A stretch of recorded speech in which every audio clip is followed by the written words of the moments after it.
Hi friends, hello everyone, welcome back to my channel. In this video, we are going to start class 10, chapter 5 Mathematics Arithmetic Progression. तो इस वाली video में हम class 10 chapter 5 arithmetic progression पूरा complete करने वाले, one shot होगा।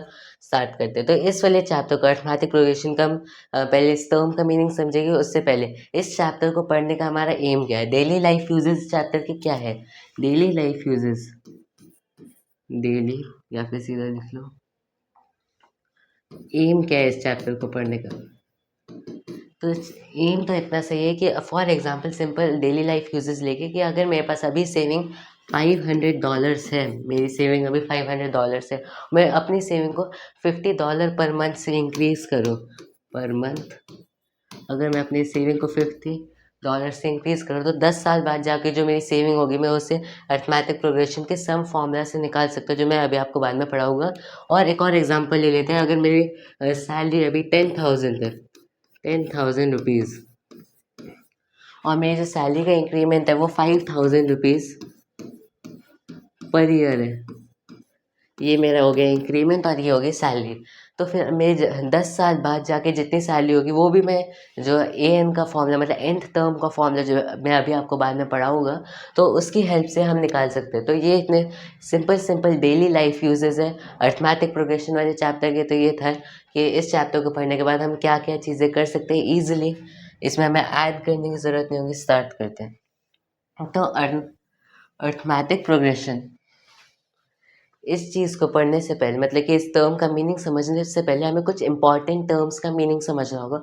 और वो इंपॉर्टेंट टर्म्स हैं, पहली टर्म तो है सीक्वेंस, सीक्वेंस, और दूसरी टर्म है सीरीज, सीरीज, और तीसरी टर्म मैं ऐसे ही बता रहा हूँ, मतलब कि इसका मैं अर्थमेटिक प्रोग्रेशन में अप्लाई करके भी दिखाऊंगा। वो है रेकरेंस, रेकरेंस, रिलेशन, या फिर इसे कह सकते हैं रिकर्शन, रिकर्शन, बहुत सारे नामों से जाना जाता है। तो ये मैं 3 टर्म्स, और भी बहुत सारी टर्म्स है, नेक्स्ट स्लाइड पे हम पढ़ेंगे। तो स्टार्ट करते हैं सीक्वेंस का। सीक्वेंस का क्या मतलब होता है, छोटे छोटे एग्जांपल्स लेके। फॉर एग्जांपल जैसे कि आप जानते हैं कि नेचुरल नंबर्स 1 2 3 4 5, तो इन नंबर्स में क्या कॉमन है, कॉमन यही है कि अगर मैं इस वाली टर्म में +1 कर दूँ तो नेक्स्ट टर्म मिल जाती है, इस वाली टर्म में 3 में +1 कर दूँ तो 4 मिल जाता है। तो ये चीज़ कॉमन है, इसलिए ये सीक्वेंस हुई। सीक्वेंस की डिफाइन अभी बताते हैं, पहले एग्जांपल्स और देखते हैं। अगर मेरे पास इवन नंबर का सीरीज सीक्वेंस है 2 4 6 8 10 और ये इन्फिनिटी तक जा रहा है, तो यहाँ पर क्या पैटर्न है, पैटर्न ये है कि 2 में अगर मैं +2 कर देता तो फिर मेरे पास 4 आ जाते, 4 में +2 कर देते तो फिर 6 आ जाता है। तो ये था पैटर्न। मतलब कि यहाँ से क्या समझ में आ रहा है, इन वाली इन वाली टर्म्स में कुछ पैटर्न था, इन सारे नंबर्स में कुछ पैटर्न था। मतलब कि सीक्वेंस एक ग्रुप ऑफ नंबर्स होते हैं जिनके अंदर कुछ पैटर्न फॉलो हो रहा होता है। और एग्जांपल ले लें 2 4 8 16, इसमें क्या पैटर्न फॉलो हो रहा है। अगर मैं 2 में 2 मल्टीप्लाई कर देता तो मेरे पास 4 आ जाएगा, 4 में अगर मैं 2 मल्टीप्लाई कर देता तो 8 आ जाएगा, 8 में 2 मल्टीप्लाई कर देते तो 16 रिजल्ट आ जाता है। तो ये होता है सीक्वेंस। सीक्वेंस का मीनिंग मैं डायरेक्ट लिख सकता हूँ, इसे हटा देते हैं। तो सीक्वेंस का मीनिंग हुआ कि एक ग्रुप ऑफ नंबर जो एक गिवन पैटर्न को फॉलो कर रहे हैं, group of numbers following a fixed pattern, a fixed pattern, मतलब कि एक नंबर्स का एक ऐसा ग्रुप जो एक फिक्स पैटर्न को फॉलो करे। जैसे मैंने अभी आपको नेचुरल नंबर का एग्जांपल लिया था कि +1 बार बार हो रहा है, इवन नंबर्स में +2 बार बार हो रहा है, इस वाली सीरीज में मल्टीप्लाई बाय 2 बार बार हो रहा है। तो ये था पैटर्न, मतलब कि कुछ भी पैटर्न हो सकता है। अगर कोई सीरीज जो एक गिवन पैटर्न को फॉलो कर रही है, एक सीक्वेंस है जो ग्रुप ऑफ नंबर्स जो एक गिवन पैटर्न को फॉलो कर रहे हैं, तो वो एक सीक्वेंस होगा। तो ये तो था group of numbers following a given a fixed pattern. अब बात करते हैं सीरीज़ का, और सीक्वेंस और सीरीज़ में क्या रिलेशन है। अगर मैं इन्हीं, तो फॉर एग्जांपल मैंने इसका आपको दिया था 1 2 3 4 अप टू इन्फिनिटी। तो ये मैंने आपका एग्जांपल दिया था, फॉर एग्जांपल भी लिख लेते हैं। एग्जाम्पल है 1 2 3 अप टू इन्फिनिटी। अब सीक्वेंस की बात करते हैं। सीक्वेंस मतलब कि अगर मैं जो सीरीज़ की बात करते हैं, तो सीरीज़ क्या होता है कि अगर मेरे पास कोई सी भी सीक्वेंस है, फॉर एग्जांपल यही सीक्वेंस है, इसमें इन सारी टर्म्स को कॉमा की जगह ऐड में लिख दूँ, मतलब कि ये तो थी सीक्वेंस। अगर मैंने ऐड में लिख दूँ 1 + 2 + 3 + 4 प्लस इन्फिनिटी, मतलब कि आगे जाते जा रहे हैं, मतलब कि कोई टर्म फॉर एग्जांपल +16 है, तो फिर मैं इसे कहूँगा सीरीज़। मतलब कि ग्रुप ऑफ टर्म्स, मतलब कि एक ग्रुप ऑफ टर्म्स है जो एडिशन में एक साथ सम में है, और वही गिवन पैटर्न को फॉलो कर रही है, वही सेम पैटर्न है, +1 +1 +1। तो सीरीज़ का मीनिंग ये हुआ कि एक सीक्वेंस या ग्रुप ऑफ नंबर्स है फॉलोइंग अ फिक्स पैटर्न, और फिर अगर मैं सीक्वेंस के जो सारे नंबर्स हैं उन्हें सम में लिया हो, एक साथ एडिशन में लिया हो, तो वो एक सीक्वेंस बन जाएगा। तो यही था कि अगर मैं सीक्वेंस को सम में लिया हो, सीक्वेंस को सारे नंबर्स को सम में लिया हो, तो फिर जो एक चीज़ फॉर्म होगी, एक सम फॉर्म होगा, उसे हम कहते हैं सीरीज। नेक्स्ट बात करते हैं। नेक्स्ट मुझे बताना है रिकरेंस और रिकरेंस रिलेशन। इसे थोड़ा बाद में छेड़ते हैं, पहले इससे पहले हम बात करेंगे अर्थमैटिक प्रोग्रेशन की, क्योंकि ये एक साथ इंटरलिंक्ड है। तो अब बात करते हैं अर्थमैटिक प्रोग्रेशन का क्या मीनिंग होता है। अर्थमैटिक प्रोग्रेशन जैसे हम प्यार से एपी बोलते हैं, AP, capital AP, A P. तो फिर एपी का मीनिंग और अर्थमैटिक प्रोग्रेशन का क्या मीनिंग होता है। अ ग्रुप ऑफ नंबर्स, अ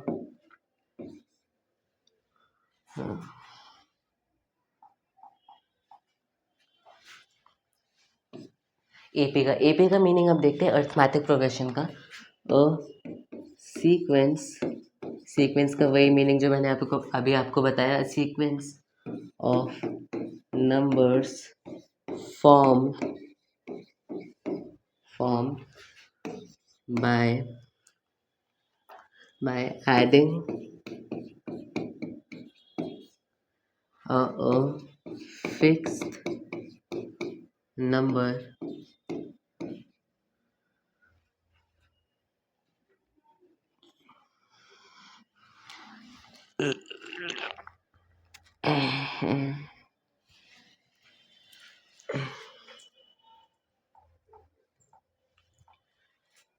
तो ये तो थी बात कि सीक्वेंस क्या होता है, सीरीज क्या होता है, और अभी हम रिकरेंस रिलेशन के बाद अर्थमैटिक प्रोग्रेशन की बात करेंगे। तो अब बात करते हैं कि अर्थमैटिक प्रोग्रेशन का क्या मीनिंग होता है। अर्थमैटिक प्रोग्रेशन जिसे हम प्यार से एपी बोलते हैं, तो एपी लिख लेते हैं, ए पी। तो एपी का क्या मीनिंग है। एपी का मीनिंग होगा कि sequence of numbers form by adding a fix number two the previous term starting from the first term. मतलब कि मैं अभी डेफिनेशन लिख देता हूँ, फिर इसे एग्जांपल्स की हेल्प से समझिएगा। Sequence of numbers formed by adding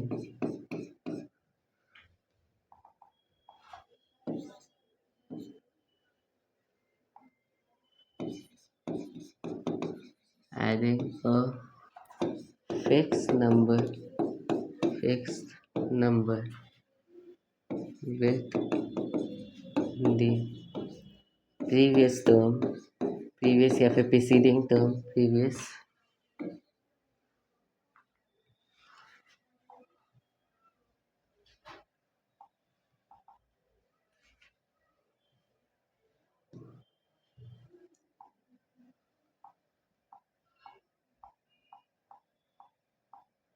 adding with the previous term starting from the first term। तो अर्थमेटिक प्रोग्रेशन का मीनिंग हुआ sequence of numbers form by adding a fix number two with the previous term starting from the first term. Meaning इस बड़ी definition का यही है कि जो मैंने आपको प्रीवियस एग्जांपल लिया था, for example 1 2 3 4 5 up to infinity, ये भी एक अर्थमेटिक प्रोग्रेशन है। अर्थमेटिक प्रोग्रेशन की डेफिनेशन क्या कहती है? सीक्वेंस ऑफ नंबर्स, ये सीक्वेंस है, एक फिक्स पैटर्न फॉलो कर रही है, +1 का। A sequence of numbers formed by adding a fixed number with the previous term। For example अगर मैं ये वाली टर्म पकड़ लेता हूँ और इसमें फिक्स नंबर जो इस वाले केस में 1 है वो ऐड कर देता हूँ +1, तो नेक्स्ट टर्म आ रही है, तो इसे कहिए अर्थमेटिक प्रोग्रेशन। मतलब कि एक ऐसे सीक्वेंस ऑफ टर्म, एक ऐसा ग्रुप ऑफ टर्म जो इसकी जनरल फॉर्म होती है a+d a+2d a।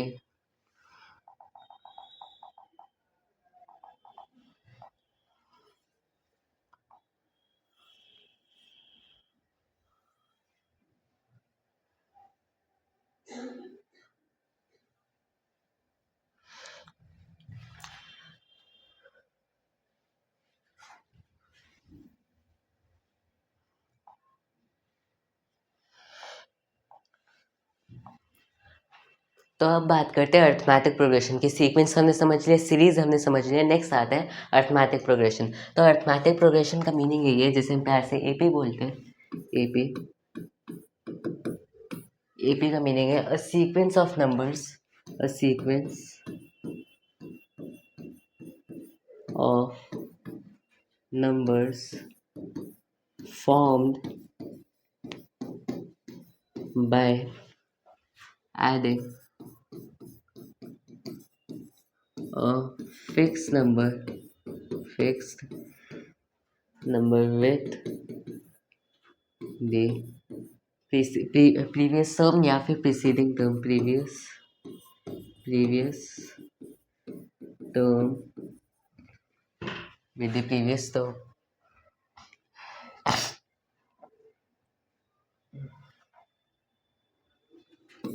starting from the first term, starting from the first term। तो एपी का मतलब अर्थमेटिक प्रोग्रेशन का मीनिंग हुआ a sequence of numbers form by adding a fix number with the previous term starting from the first term. तो इस definition का meaning मैं example की मदद से समझा दूँ।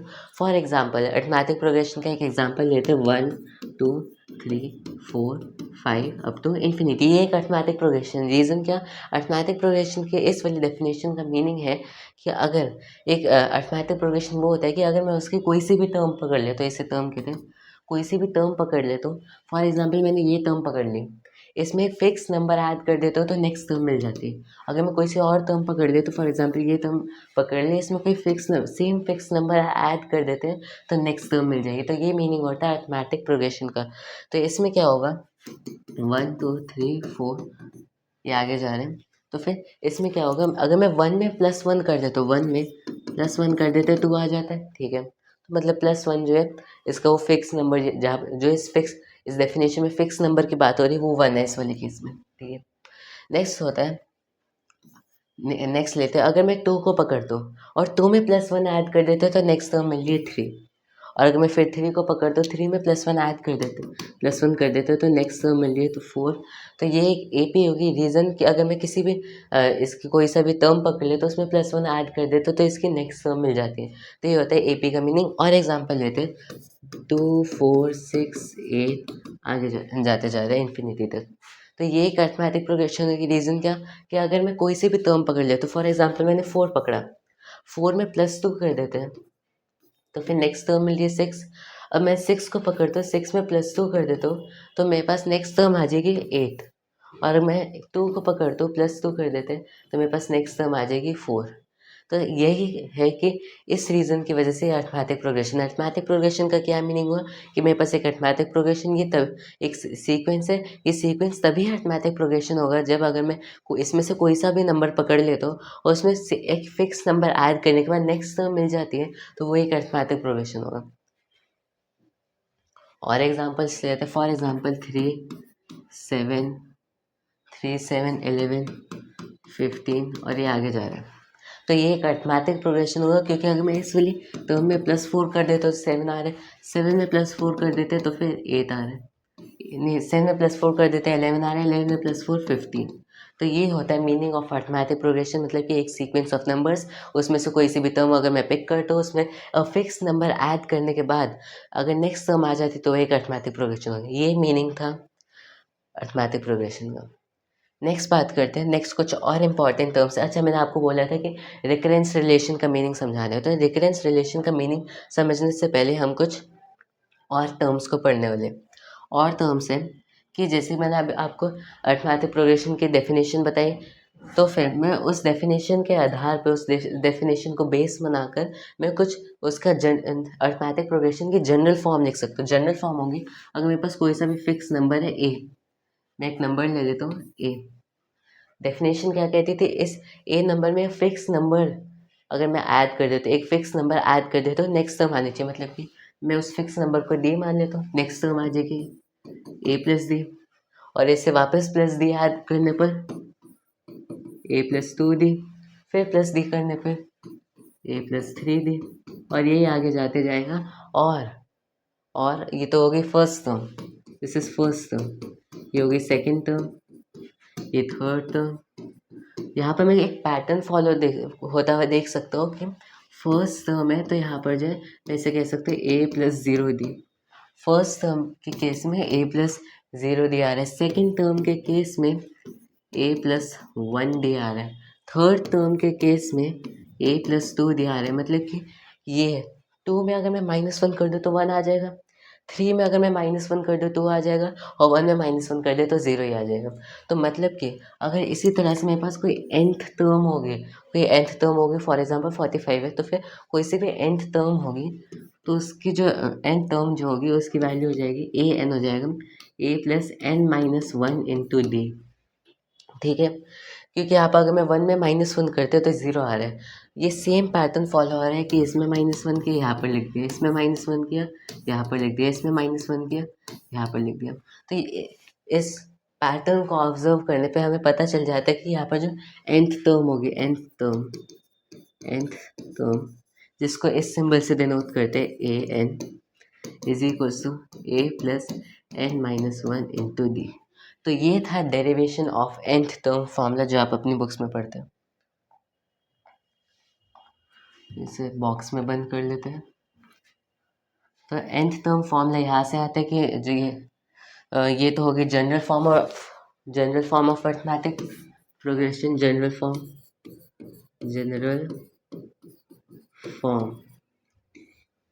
फॉर्म ऑफ अर्थमेटिक प्रोग्रेशन क्या होता है, ए प्लस डी, ए प्लस 2 डी, ए प्लस 3 डी। ठीक है, तो ये तो होता है कि nth टर्म का हम कैसे निकालें। फॉर एग्जांपल, ये एग्जांपल की हेल्प से इस nth टर्म के फॉर्मूले को और समझते हैं। nth टर्म का फॉर्मूला मैंने आपको क्या बताया, A N is equal to A plus N minus 1 into D, ये बताया। अच्छा, एक और चीज़, ये जो डी है ना, मतलब कि मैं कोई सी भी दो टर्म, जनरल फॉर्म क्या थी, ए प्लस डी, ए प्लस 2 डी, ये आगे जाते जा रहा है। मैं कोई सी भी दो टर्म्स पकड़ लिया तो दोनों को माइनस करने पे दिया आ रहा है, इन दोनों को माइनस करते दिया आता है, इन दोनों को माइनस करते दिया आता है। इसी तरह से आगे भी मैं कोई दो टर्म्स पकड़ूँ, दो कॉन्जिक्यूटिव टर्म्स, तो दोनों को माइनस करने पे दिया आएगा। तो इस डी को हम कहते हैं कॉमन डिफरेंस,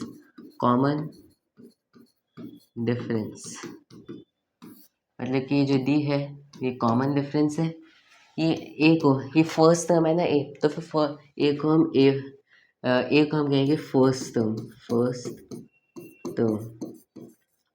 और ये जो एन है, एन तो वही नंबर ऑफ टर्म्स शो कर रहे हैं।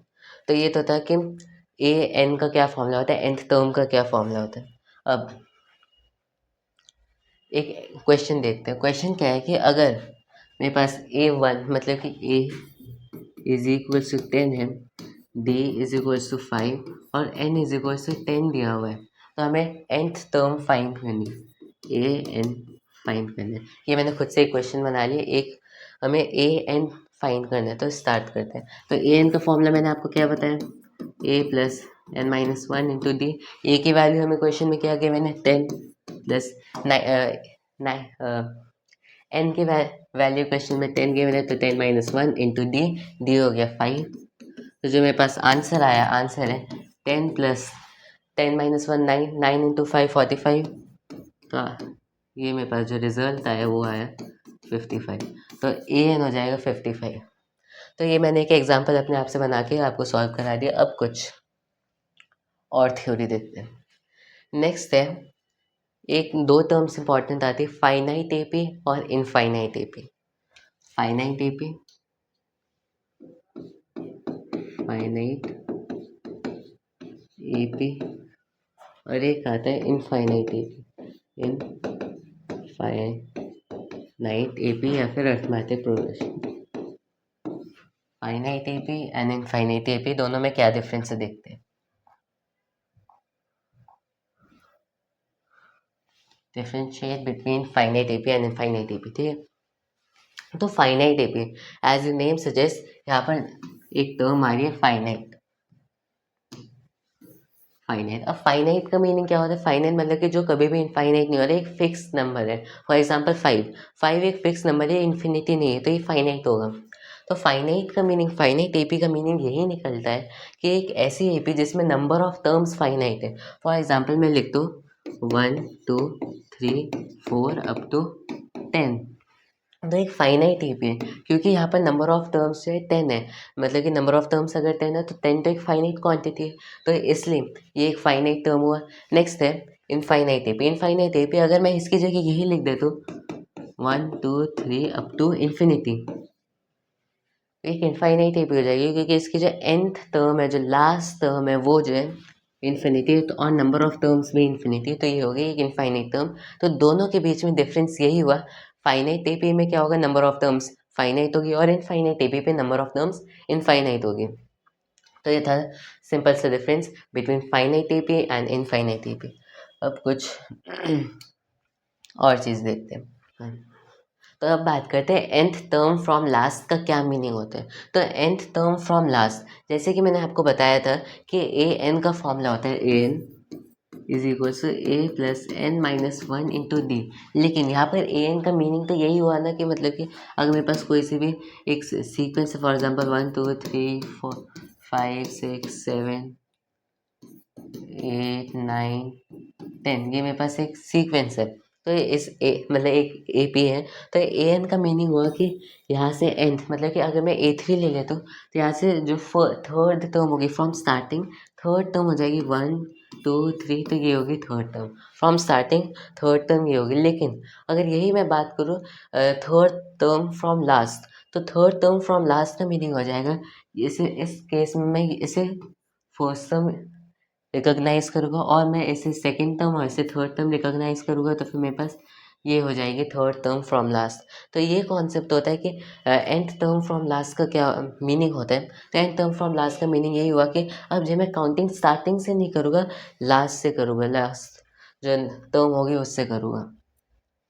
तो फिर अब nth टर्म फ्रॉम लास्ट का फॉर्मूला क्या है, तो फॉर्मूला देख लेते हैं। अगर मैं इसे डिनोट कर देता हूँ टी एन से, तो nth टर्म फ्रॉम लास्ट का फॉर्मूला हो जाएगा L plus N minus one into D. L plus N minus one into D, और यहाँ पर एल का मीनिंग है last term, last term, last term. जैसे कि अगर मेरे पास ये वाली ए पी है तो इसमें लास्ट टर्म 10 है। अगर मैं कोई एक और ए पी लिख लेता हूँ 2 4 6, ये तीन टर्म्स के ए पी, तो इसकी लास्ट टर्म ही होगी। तो ये था लास्ट टर्म का मीनिंग। और लास्ट टर्म नहीं, nth टर्म फ्रॉम लास्ट का फॉर्मूला हो गया ये।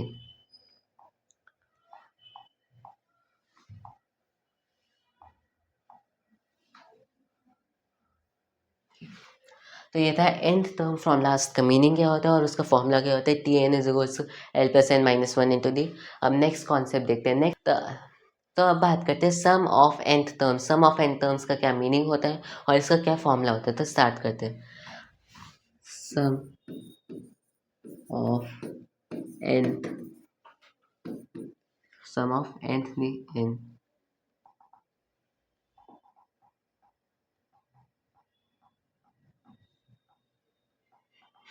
सम ऑफ n टर्म्स। तो सम ऑफ n टर्म्स का क्या मीनिंग होता है, पहले स्टार्ट करते हैं क्या मीनिंग होता है। एक हम सिंपल से ए पी ले लेते हैं 1 2 3 4 5 6 7। तो ये मैंने एक एपी ले ली। तो अगर मैं इस एपी जो 1 2 3 4 5 6 7 है, इसकी मुझे सम निकालना कि 1 plus 2 plus 3 plus 4 plus 5 plus 6 plus 7 की क्या वैल्यू होगी। इसे हम जो ऐड तो वैसे इजीली नहीं कर सकते, तो फिर इसे जो हम सम ऑफ एन टर्म के फॉर्मूला की मदद से करेंगे। मतलब कि जो भी मेरे पास एपी है, उनके सारे टर्म्स को अगर मैं ऐड कर देता हूँ तो उसे कहेंगे सम ऑफ एन टर्म्स, और इसका सिंबल होता है, it is denoted by S N. ये एन जो है नीचे आएगा सबस्क्रिप्ट में, ठीक है। तो अब बात करते हैं कि इसका फॉर्मूला क्या होता है। इसका फॉर्मूला से यही है कि S N is equals to N by two A plus N minus one D. तो इसका फॉर्मूला, इसका मीनिंग हुआ कि अगर मेरे पास एक ए पी है, उसके सारे टर्म्स को अगर मैं प्लस करके ऐड में लिख देता हूँ, तो फिर उसकी जो वैल्यू है, अगर मेरे पास ये ए पी है 1 2 3 4 5 6 अप टू 1 2 3 4 5 6 7, और इसके सारे टर्म्स को अगर मैं ऐड में कर देता हूँ, मतलब कि 1 plus 2 plus 3 plus 4 up to 7, तो फिर इसकी क्या वैल्यू होगी। इसकी वैल्यू हम फाइंड कर सकते हैं एस एन के फॉर्मूला से, और एस एन का फॉर्मूला होता है H N is equal to N by two into two A plus N minus one into D.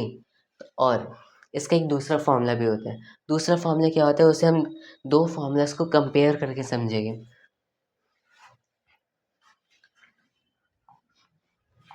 तो मैंने सम ऑफ nth टर्म्स का फॉर्मूला आपको बताया, S N is equals to S N is equals to S N is equals to N by two A N plus N minus one into D. तो S N का formula होता है N by two brackets में two A plus N minus one into D. लेकिन इसका एक दूसरा formula भी होता है। दूसरा फॉर्मूला हम कैसे डिराइव करेंगे, एक और चीज़ देखते हैं कि अगर, जैसे कि मैंने आपको nth टर्म का फॉर्मूला बताया था कि A N is equal to A plus N minus one into D, N minus one into D.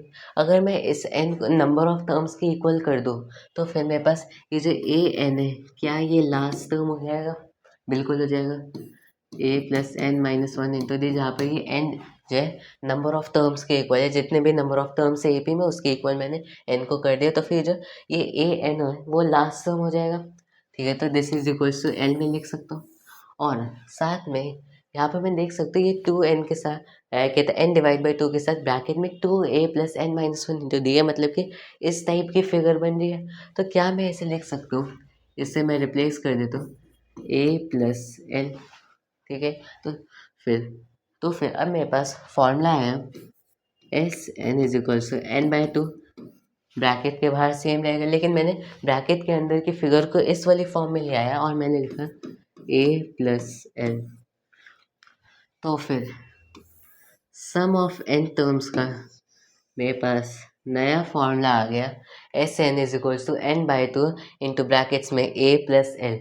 तो फिर ये मेरे पास आ गया कि एस एन के दो फॉर्मूला जो मैंने आपको बता दिए, फर्स्ट फॉर्मूला तो ये हो गया, और सेकेंड फॉर्मूला मतलब कि S N is equals to N by two brackets में two A plus N minus one into D, और सेकेंड फॉर्मूला है N by two into bracket में ए प्लस एल। तो ये तो था सम ऑफ एन टर्म्स क्या होता है, कि nth term sum of N terms का क्या फॉर्मूला होता है, दोनों फॉर्मूलाज बता दिए। nth टर्म का क्या फॉर्मूला होता है, nth टर्म फ्रॉम लास्ट का क्या फॉर्मूला होता है, infinite terms not infinite A P not infinite A P finite A P. और एक मैंने आपके टर्म का मीनिंग रह गया था, वो है रिकर्शन। रिकर्शन रिकर्शन जो मेरे पास यहाँ पर एक टर्म रह गई थी,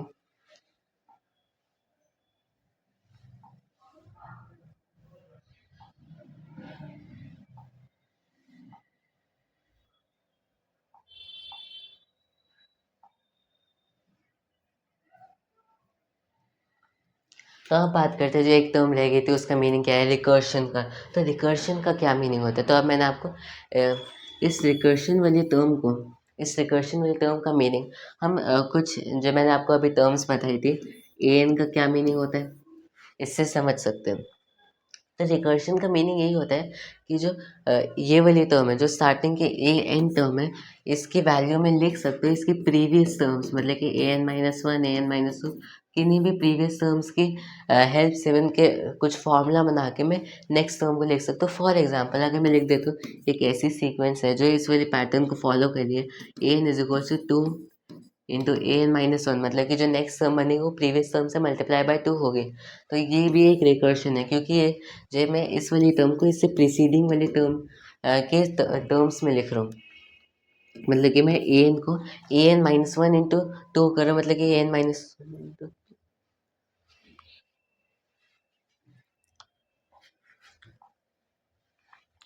तो अब बात करते हैं रिकर्शन। रिकर्शन का क्या मीनिंग होता है जो एक टर्म रहेगी थी फर्स्ट वाली स्लाइड में वो देखते हैं रिकर्शन।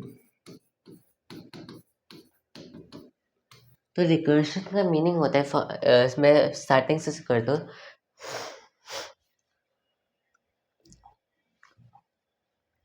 तो अब बात करते हैं कि रिकर्शन का क्या मीनिंग होता है। रिकर्शन जो एक टर्म स्टार्टिंग में रह गई थी फर्स्ट स्लाइड में तो इसका मीनिंग समझते हैं। रिकर्शन का मीनिंग यही होता है कि एक ऐसी सीक्वेंस जिसका मैं ए एन जो है ए एन माइनस वन या फिर ए एन माइनस टू या फिर किन्हीं भी इसके प्रीवियस टर्म्स के फॉर्म में अगर मैं लिख सकता हूँ तो वो रिकर्शन कहलाएगा। फॉर एग्जांपल अगर मेरे पास ये इवन टर्म्स है 2 4 6 8 2 4 6 8 10 12 आगे जाते जा रहा है तो इसे क्या लिख सकता हूँ मैं लिख सकता हूँ कि a one is equals two और साथ में a N is equals to A n minus one plus two.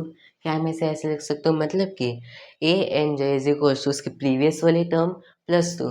इस यहाँ पर भी वही सेम पैटर्न फॉलो हो रहा है कि अगर मैं कोई सा भी नंबर पकड़ लेता हूँ फॉर एग्जाम्पल सिक्स पकड़ा तो सिक्स में अगर मैं प्लस टू कर देता हूँ प्लस टू तो नेक्स्ट टर्म मिल रही है। एट में प्लस टू करने पे 10 मिल रहा है 10 में प्लस टू करने पे 12 मिल रहा है।